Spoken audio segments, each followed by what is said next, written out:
9 сарын 1 бол Монгол улс даяар Эрдмийн аяны эхний өдөр байдгсан. Энэ өдөр үндэснийхэн төв номын санд хүрээд ирсэн чинь хүүе их хэлний өдөр дахиад хийдэг юм байна. Эрдэмтэн мэргэд зохиолчид тэгээд дунд сургуулийн хүүхдүүд ирчихсэн. Их хэлний дархан аваргуудын номын бүртгэлийг харж бас номын сандан өргөсөн зохиол бүтээлийнх нь гар хүчмлийг харж байдаг юм байна. Энд нэг юм бодогдлоо. Юу гэхээр зэрэг миний ард хүн бол хүний сэтгэн бодохын тулд хаагурн санааныхаа аагийн тултал өгүүлэх чадвар өгөхээ сайхан их хэлтэй.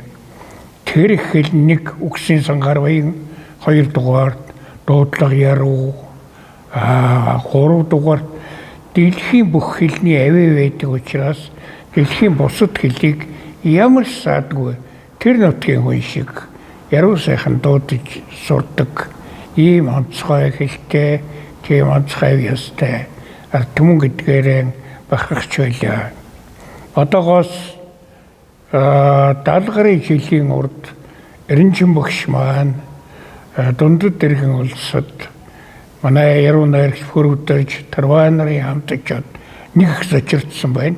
Яасан гэсэн чинь тэр умгаран гүнтэй тэр хүрэнд чинь өөр хэлээр ярьж байгаа. Монгол хэл аялал дуулахгүй байхыг сонсоод их зочирдож тэгээ сая технологичмиг болсон аялал сайхан монгол хэл чин зэрэгт өгдөөц юм өгөхөртөн ингээд яруу найргаа урсгаж байжээ. Тэгээд энд бол их хэлнийхээ бахархлыг гаргахаас гадна багш өөрөө дэлхийн 4 том хэлийг та зайлшгаарай гэж мөртөг адилхан ярьж байна да.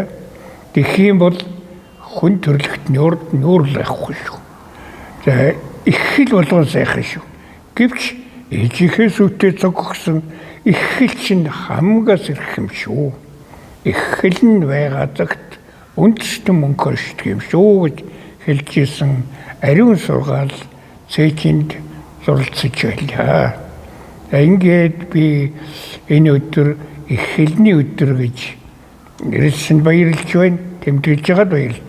Ер нь би бол өдөр болгоныг монголчууд минь их хэлний өдөр шүү гэж бодож өгсийнхаа сангэрх мэлэж нэгэндээ бэлэг дэмбэртэй сайхан үг хэлж дэлхийн соёлыг Монголд их хэлээрэн авчрах эрдэмтэд, орчуулагчид, яруу найрагчдыг бэлтгэх төдийгүй шинжлэх ухааны бүх салбарынхан их хэлээрэн яруу сайхан өгүүлж байгаарэ. Хойчийн хүүхдүүд хэрвээ чи их хэлээ мэдэхгүй бол Монгол улсын их хурлын гишүүн байх боломжгүй. Төрийн тэргүүн байх боломжгүй. Яруу найрагч байх, хойцоо явал бүрч байхгүй юм болоо шүү дээ. Ингэхээр зэрэг энэ Азийн атлет магнай дээр Монгол улс минь байгаа цагт Монгол хүн бүхэн 90 үеийн дэлхийтэй харилцахын тулд олон хэл сурч эцэг дэцийн өв соёлоор хүн төрлөخت хөзөө дутуугаа батлахын тулд их хэлэн улам сайн сурцгаагаарай. Ингээд дахин хэлий. Өнөөдөр бол их хэлний өдөр юм байна. Бидний хувьд өдөр болгон их хэлний өдөр байх болтугай.